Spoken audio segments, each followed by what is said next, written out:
usher effective and quick justice to its citizen, leading to nation's economic and business growth.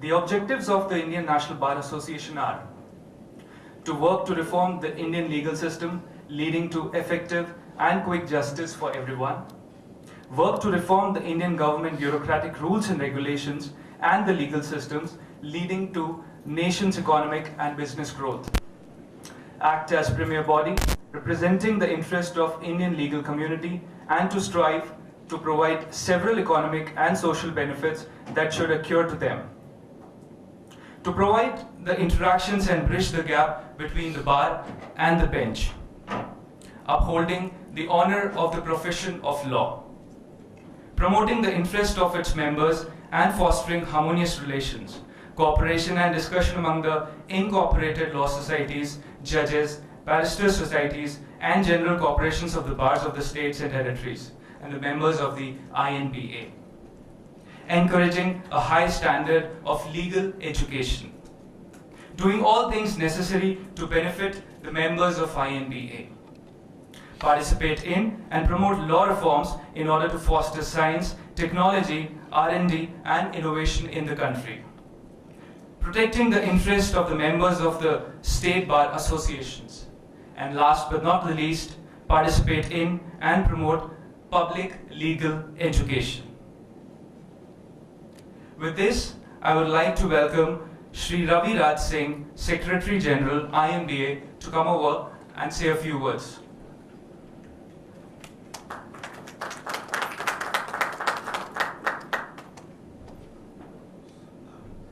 You took my wrong name. My name is Kaviraj Singh.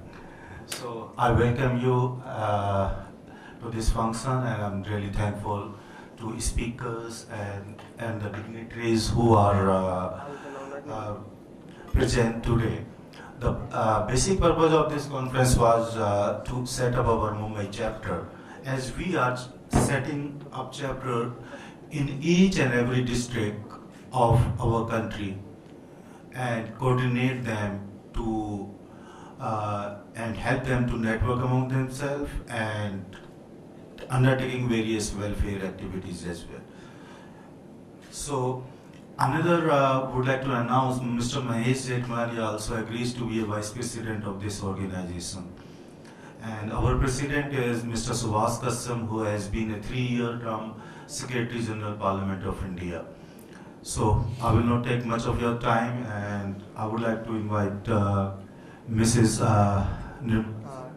Samante, who is a gracious enough to be advisor of our executive committee for the women empowerment, and she also agrees to support our organization for implementing or helping the women all over India for quick and effective legal help.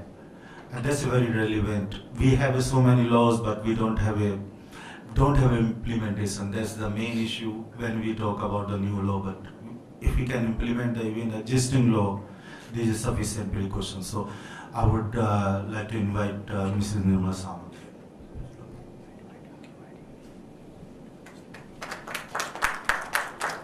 Thank you, Shri Kaviraj Singh ji, for the wonderful words.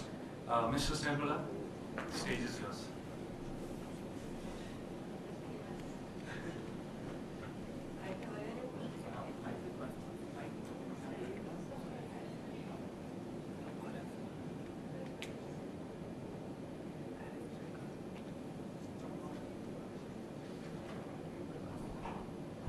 Check. Okay, it's a very small audience. Mr. Kaviraj, INBA,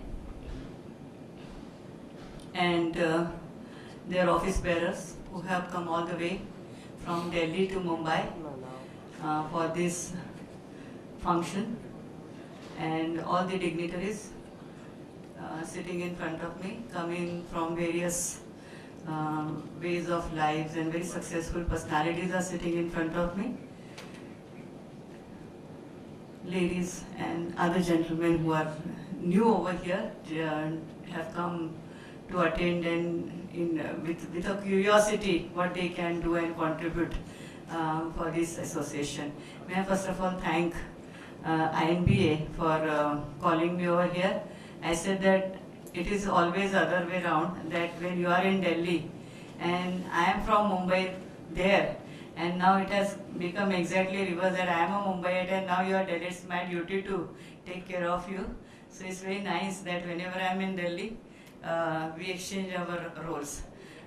It is, I asked him what is the purpose of today's, and he said that we are going to open a Mumbai chapter, so that because Indian National Bar Association wants to work in all the states, and Mumbai is very important international city, capital of Maharashtra, and Maharashtra being a very positive and progressive state, it is very necessary that we must open the Mumbai chapter over here, and that's why the first thing is that, because I said piracy is not my speciality as such, that, and without preparation I will not be able to speak on piracy, because I know what the laws of piracy, but I cannot be an expert speaker on this subject. He said, agreed, but you be there for the time inauguration of this Mumbai chapter. So many thanks for that.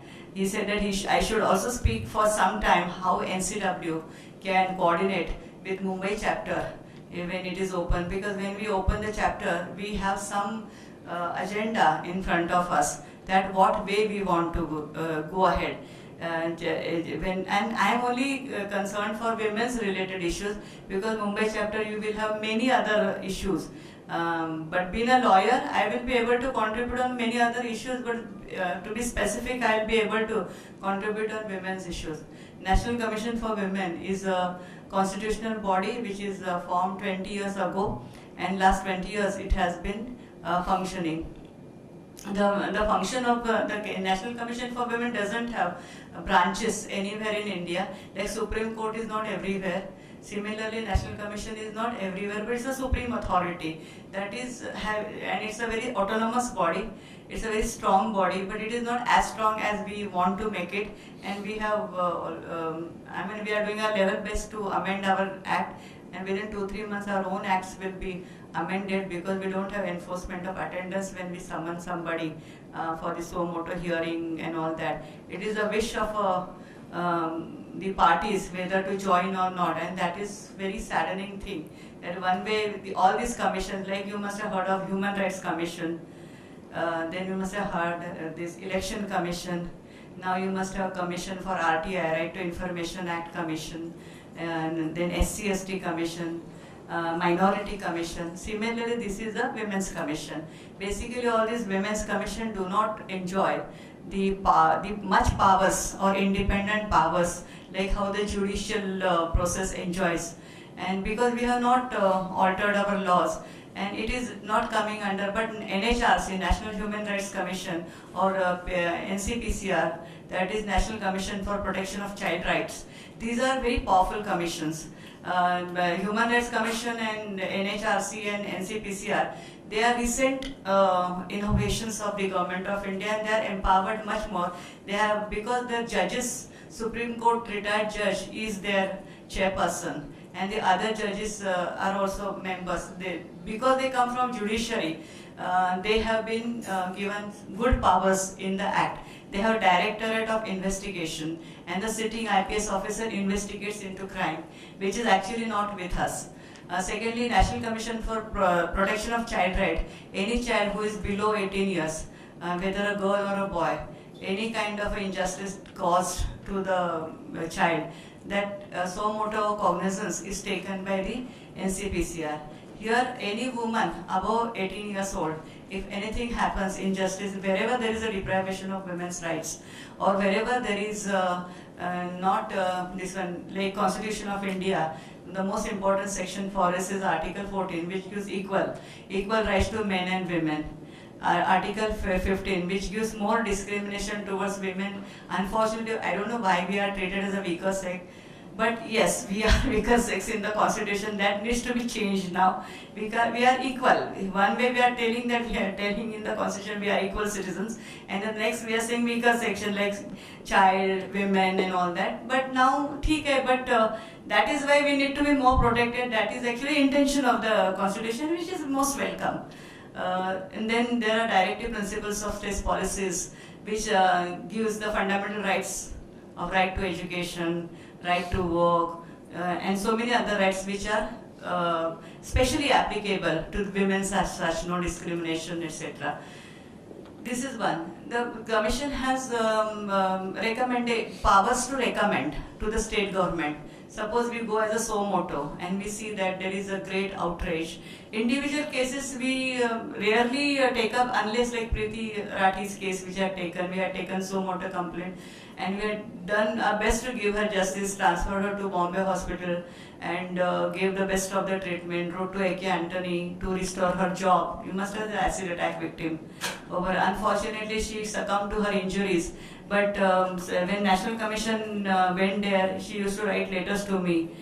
She was not in position to see also and talk also, but only she was in her senses to write a letter. So she used to write that, see that a culprit is arrested. And I don't know why it has happened to me, and I have not done anything wrong, why it has happened to me. But now whatever has happened, I have accepted my life as such, but see to it that a culprit is arrested and my job is restored. Immediately as a member of commission, I went to Railway Minister, Defence Minister A.K. Antony and brought everything, and they ensured that the moment she is this one, we'll see to it that the letter of the commission is taken seriously. What I meant to say, these are the examples how in individual cases of acid attack, individual cases of severe deprivation of rights, etc., the commission interferes. Like there is a public outrage where the society as such, women's section as such, there is a great deprivation. For example, women, I can cite you so many examples, it might linger on. In that, we also interfere in that matter and see that justice is brought to the victim or the society of victim. Like then we do jail visits, periodical jail visits for women who are imprisoned. That is very, very important, and majority of the jail visits are done by the commission to see that the condition of a woman in jail is improved. Moreover, all that we take away from them is the liberty to move around. But otherwise they are equal human beings. So it is our duty to see that as a human being, they are given proper legal aid within the jail. They are given proper food, proper meals are given. They are not overcrowded. Sanitation should be there. Women should be given sanitary pads. Women should be given proper treatment for anemia. They should be given proper hospitalization if they really require. And then suppose there is a commutation on they have sufficiently undergone the imprisonment. If there is some rule which set off period is not granted, in that condition we see that the Committee of Human Rights has visited or not, the Committee of IG Prison has been making periodical visits or not, etc. Whether they are getting good newspapers to read, etc., etc. So whatever their human rights as a women need to be restored, that is also work of the Commission. As I said, that the most important work which we can share with INBA is that creating awareness in the society about women's rights is very important. Many times something happens and then suddenly you come to know whether victims